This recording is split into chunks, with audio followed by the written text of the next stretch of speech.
Let's face it, you're swamped. You're overwhelmed. You're wearing too many hats, and truth is, some of those just don't fit anymore. I've been there and done that a few times. And every ounce of your being is telling you that it's time to bring someone else on, to finally delegate, to finally get some relief. But then that fear kicks in. You start to think about all the bad hires you've heard of. I've been there too. That overwhelming thought of writing job descriptions and then sifting through those resumes and doing those interviews, training somebody new, all that extra work.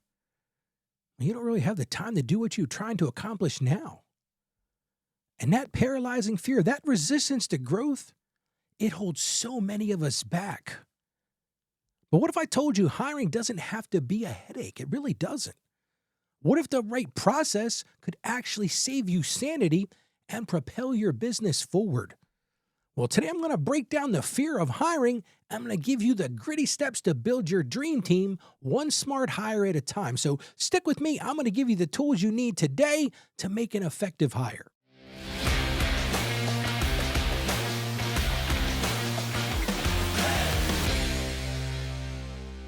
Hello there. Welcome back to Grit and Growth Business. I'm Ralph Estep Jr., and this is the show where we empower small business owners just like you to build thriving and profitable businesses.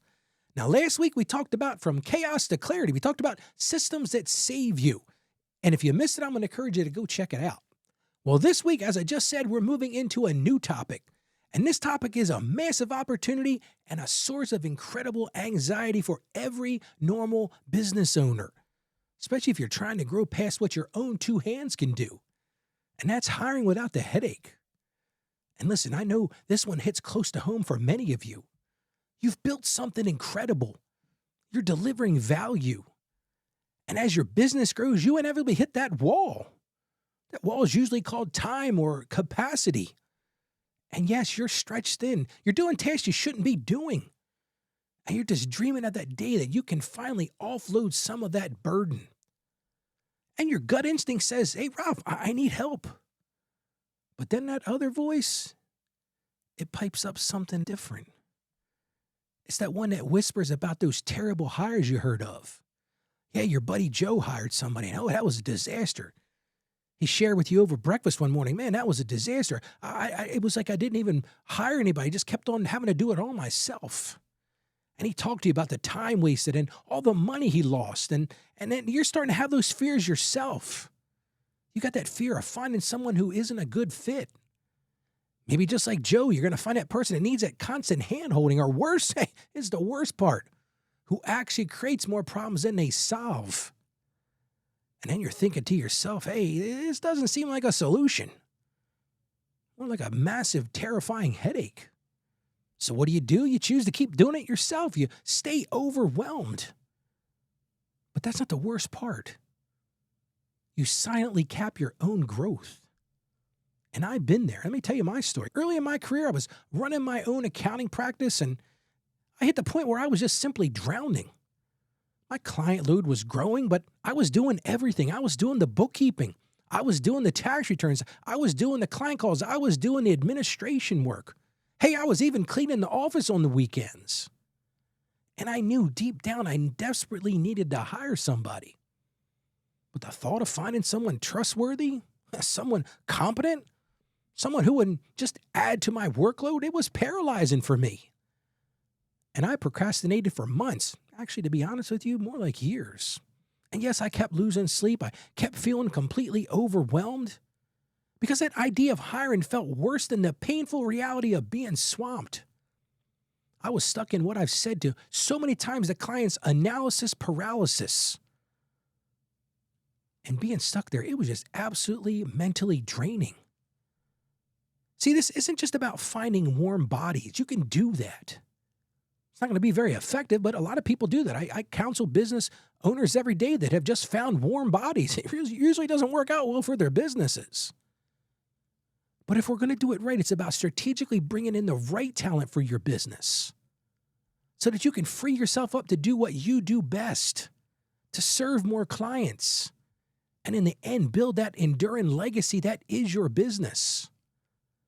I want to lay this on you right now. When done right, And you can do it right. Hiring isn't a headache. Hear me on this. It's actually a superpower. But the truth is, the other side of that, when it's done wrong, yes, it is an unmitigated disaster. So let's take a moment and ask ourselves some questions. Let's ask right now, what are the common anxieties and pain points that are holding business owners back from smart hiring? You might be listening to this right now, and you're saying, Ralph, yeah, I've been real hesitant about doing that. I'm going to explore those in a second, but I want to talk to you also about what they cost you in the long run, because there is a long run cost beyond just what they're costing you right now in this feeling of overwhelmed. Well, I'm going to tell you right now, in my experience, the biggest one is the fear of making a bad hire. If you're listening right now, you're probably saying, Ralph, you're absolutely right. That is number one. It just is. You worry about hiring somebody who is totally incompetent, lazy, or even, in the end, detrimental to your hard-won team culture. You're saying to me right now, Ralph, I've put in the reps in this. I've done all the work. I've built this. I'm really scared to bring somebody on who might destroy it in just a couple days or maybe one phone call and I lose business. I get it. There's pain there. When you look at it, there's wasted money on salary and training. Like I just mentioned, there could be damage to client relationships, maybe negative team morale if you hire the wrong person. Not to mention the immense time and emotional energy it takes to manage, or worse, hey, fire a bad hire. Been there and done that a few times too. And that fear keeps you small and it keeps you chronically overwhelmed. So that's the first one. I see this almost every day in my practice, the fear of making a bad hire. The second one is this, and that is overwhelm of the hiring process itself. And I've talked to many clients who are like, Ralph, I know I need to hire somebody. Listen, I just had a conference call this morning. This person just got started in their business and they really need to hire somebody. And he sort of said to me, he says, Ralph, I'm not sure where to start. So that's an overwhelm for a lot of people. We start to break it down. We start thinking about writing those job descriptions that actually attract the right person. And once you get that, you got to post that out. Where do I put those ads? Where do I go put them to find the people, to find the right people? And then you put that ad out there and you're sifting through potentially hundreds of resumes. I remember when I was looking for a new secretary, just right after COVID, I put an ad on one of the sites. I don't remember which one it was now. And I got to tell you, within like the first half an hour, maybe the first hour, I had about 300 resumes. I turned the thing off. I said, wait a minute. I got to start sifting through these things. And then once you get sifted through them, then you're scheduling, you're conducting interviews. That process took forever. It amazed me as a personal pet peeve how many people just wouldn't even show up for the interview. And then you get through the interviews and you get to the point where I got about 4 or 5 people that I'm really interested in. You start checking their references. And then, of course, the references don't want to call you back. You can't get in touch with them. You're wondering, like, do these people even know this person? And all of these things is just a huge, daunting time commitment. I get it. And you're thinking right now, the pain of this is you're already swamped. You're like, Ralph, I'm already swamped. I don't have time for all this. So adding this massive project just feels impossible. Ralph, I don't have time to draft an ad. I don't have time to interview people, much less to try to hire somebody and try to train them. So what do? You stay stuck. You postpone it. You stay stuck in that grind and you miss out on crucial potential growth and relief. And from my experience, I can tell you right now, it's easier to stay stuck. It's just easier. And then you can complain to everybody, I can't get anything done. I'm working 80 hours a week, Ralph. Because I get it. It is tough to do. So that's the second thing. Let's say you clear that hurdle. Then there's this issue of cost. Client I was working with this morning, he said point blank, Ralph, he said, can I afford this? Hey, it makes sense to ask that question. Can I afford this? And that very question right there, it kept me up at night because I'm thinking, oh, wait a minute. It's me right now. If I need to be flexible, I can miss a paycheck or whatever. But that question keeps so many entrepreneurs awake at night because you're worried about the salary or the hourly wage, whatever that looks like for you. You're worried about, am I going to have enough coming in the door to pay this person? Add on top of that benefits. Everybody tells me, Ralph, if I want to hire the right person, I've got to offer benefits. And then you're telling me that I got to worry about payroll taxes, Ralph? I have no idea where even to start with payroll taxes. And then I got to go buy them a desk. I got to get another computer. I got to get another phone line. You get the idea, all that overhead. That pain is real. And it creates this hesitation to invest in the necessary growth potential, and you're losing out on significantly more revenue that new hire could help you generate. Because you're stuck in a silo. Yes, you see that immediate cost. Oh, I got to pay for the salary. I got to pay for the benefits. Ralph, you mentioned payroll taxes. I got to get a new computer. I got to get office space. You get the idea. But you're so fixated on that immediate cost that you lack the ability to see the long-term benefit of that increased capacity or that increased efficiency. You're not doing it all yourself. And you really don't see the ability to reclaim your own time. And of course, this one is a big one. This is number 4 on my list. I was planning for this show today. I thought, you know what? I got to think of a good name for this. And I came up with this one. And this is what I came up with. This is no one can do it like me syndrome. And listen, I'm guilty as charged because this is a tough one to admit, but it's real. And let me just tell you, I said this for a very long time because I really believe this. You might believe in this right now. You believe that you're the only one, the founder, the visionary, the expert. You're the only one that can do certain tasks with the required quality of care. And that pain right now, look at yourself in the mirror because you become the biggest bottleneck in your entire business. Because the truth of the matter is your business can only grow as much as your own 2 hands can manage. There's your business. Look at it. It's right in front of you. It's only going to grow that big. Or how many hours you can personally squeeze into the day. Ralph, I'm already working 23 and a half hours. I can't fit any more in there. And if you're not careful, it's going to lead to burnout. I did a show about that not too long ago, which leads to stifling innovation because you're too busy with the minutia. I don't know how many business owners I meet on a daily basis. They don't want to delegate. They don't want to hire somebody, and they're just stuck in minutia. And they completely lack the ability to scale. I did a show about that as well. Or take any meaningful time off. I got to work. Ralph, I don't have time for a vacation. And as I talked about when I started this show a couple weeks back, your business becomes a demanding job, not a valuable, liberating asset. And last on my list today to talk about why people are so fearful of this. And it's a little bit about the systems issue we talked about the other day. There's just a lack of a clear onboarding or training plan. But let's say you get past that. You finally make that leap and you hire somebody. You got through all those processes. And the person shows up for the first day of work and you've got nothing ready for them. You don't have a clear process to help them get up to speed. And then you wonder why they flounder. You wonder why you get frustrated. They get frustrated. And then ultimately leave because they feel unsupported. Because you didn't have a process in place to get them on board effectively. And the pain here is more wasted time, more wasted money, and demoralization for everybody involved. You're annoyed, they're annoyed, your other employees are annoyed.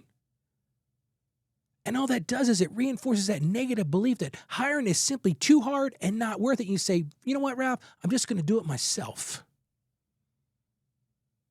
Let me ask you right now, and be honest with yourself. Do any of these resonate with you? Do any of these resonate at all? Hey, listen, I know they resonated with me when I made that decision. And you're not alone in that. See, the beautiful part of today's show is these are universal challenges for growing businesses. This client I worked with this morning, I said to him, this is a very common question. I think he felt like he was alone on this island trying to figure this thing out, but this is very common.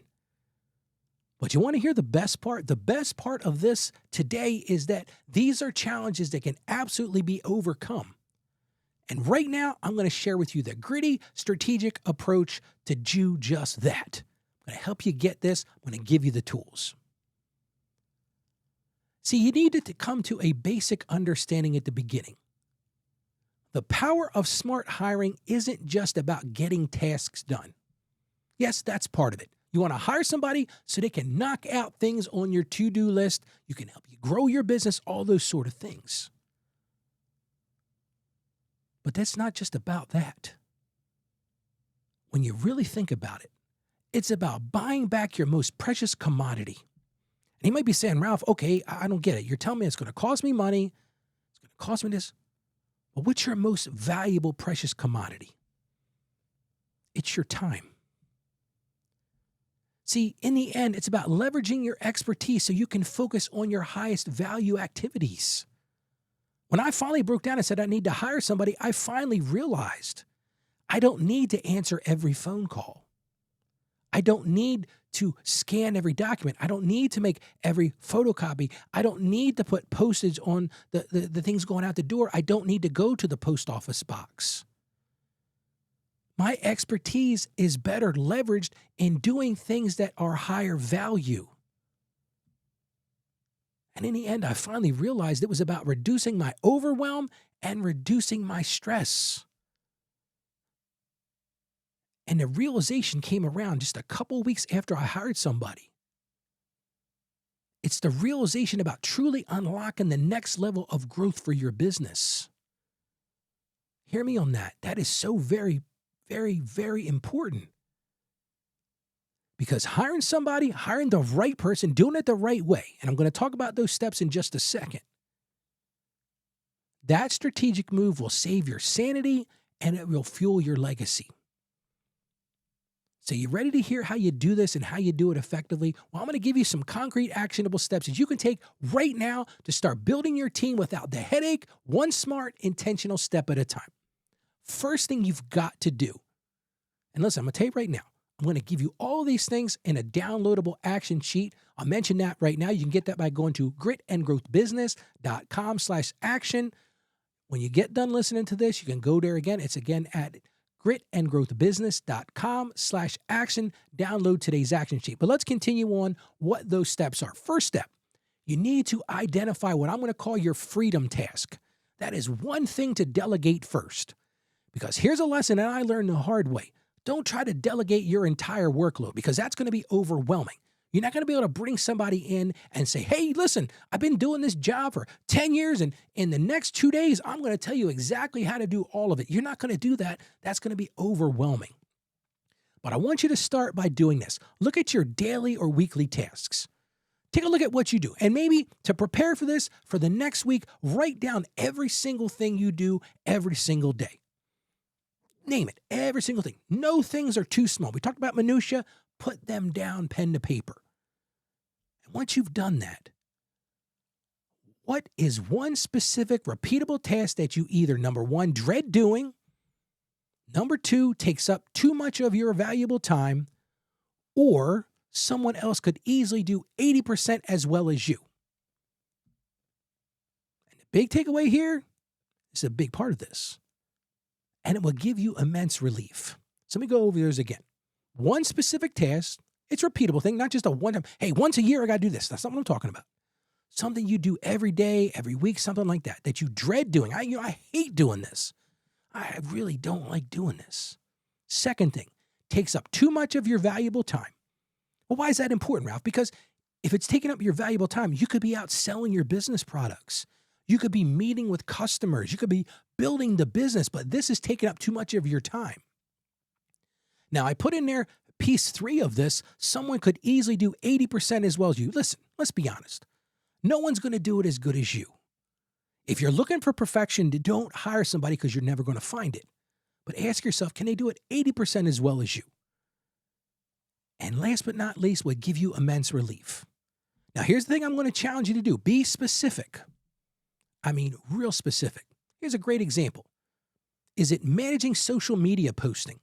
Do you really need to do that? Hey, maybe you draft it out, but you say to them, hey, go post this on social media every day. Maybe it's responding to those initial customer inquiries, because what you find is the initial customer inquiries, a lot of time they're just looking for information. It's not about selling. It's just about, hey, are you open? Do you do this? Can I use your services? Maybe that's something you can delegate. Maybe basic data entry for invoices or scheduling appointments. So once you decide what that is, I'm going to call that your freedom task. I want you to just commit that to memory. What is my freedom task?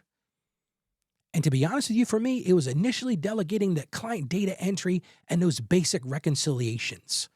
It was something I didn't need to do. I didn't need to be sitting keying stuff into the computer. It didn't make any sense to me to do that. My value was in analyzing that data and helping clients do something with it. So I knew for me, my freedom task was to delegate client data entry and some basic reconciliations. And listen, that job that I delegate wasn't glamorous.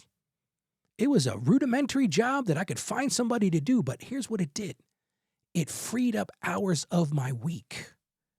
And with those hours, I dedicated that time to higher value client strategy and business development. I was able to get out of the office and go meet with potential clients, go grow the business.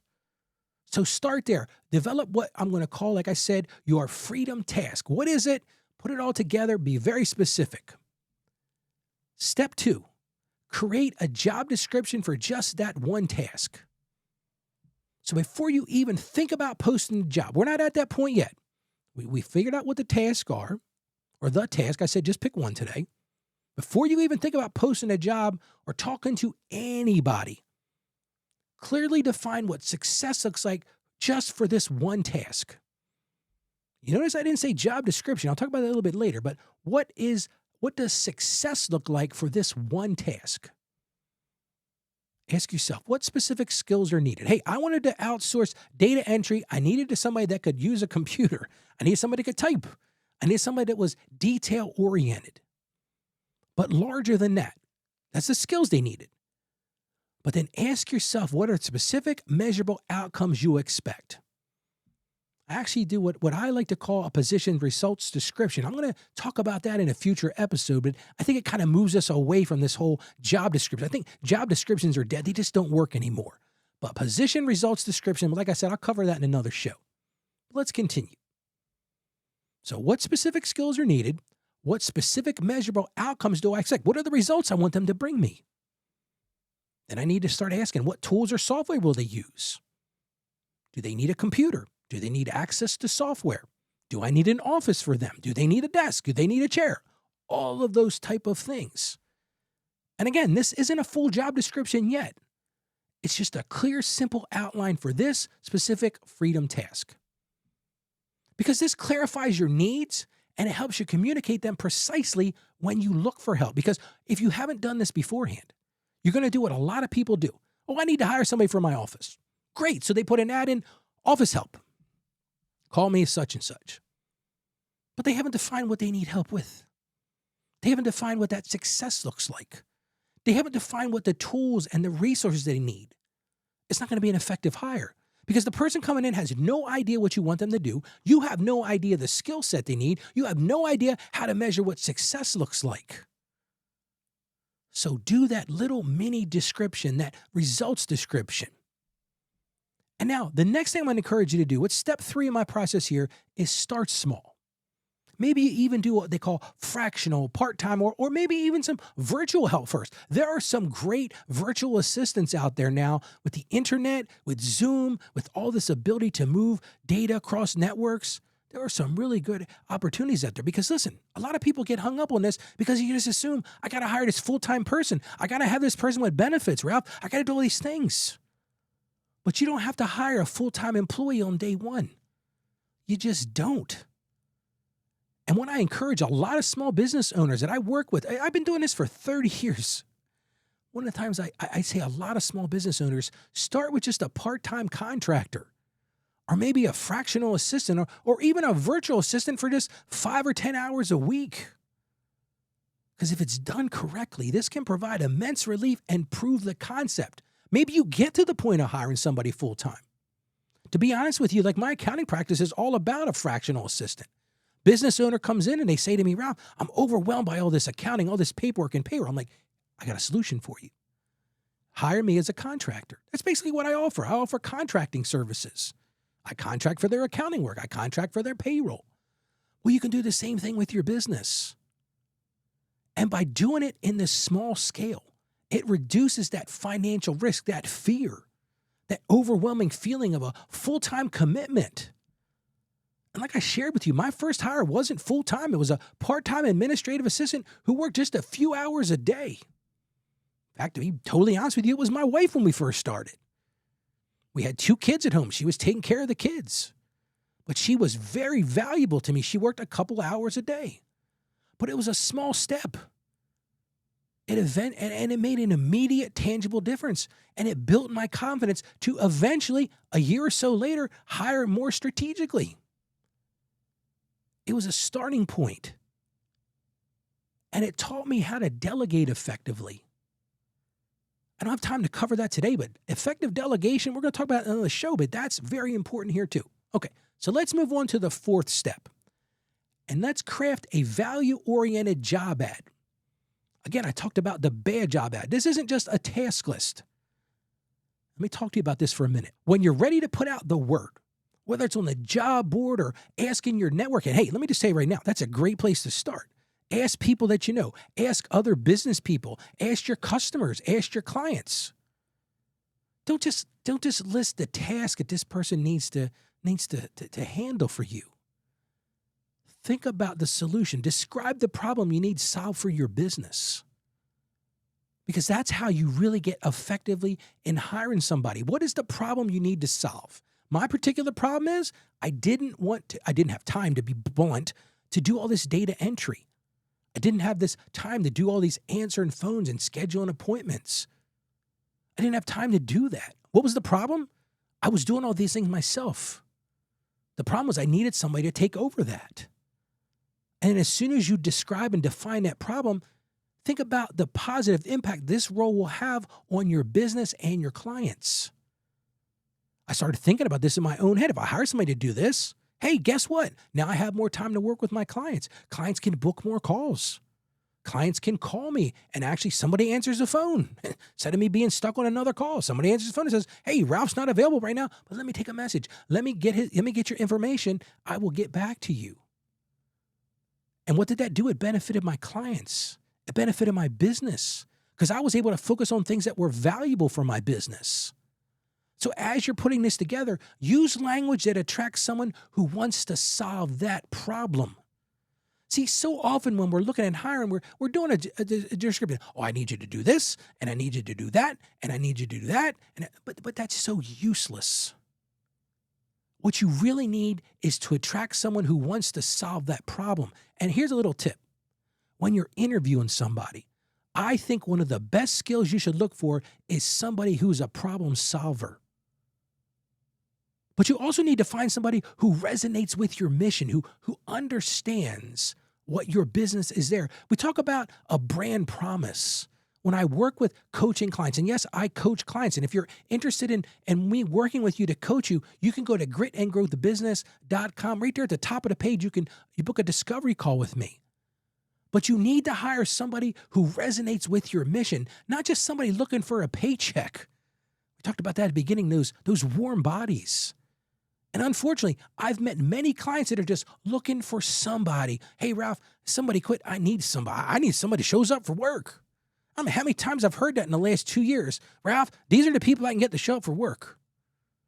Those people are not going to be effective for your business. They're not going to resonate with your business. They're not going to solve problems. They might solve the problem if somebody's sitting at the desk, but it's not going to solve your long-term business problems.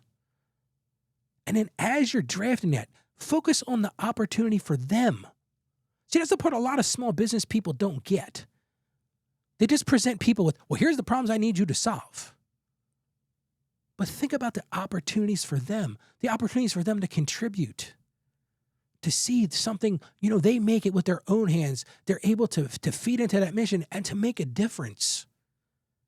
Because if you're able to do that, if you're able to clearly lay out what you're looking for, what the results are you're looking for, you will attract committed, passionate people.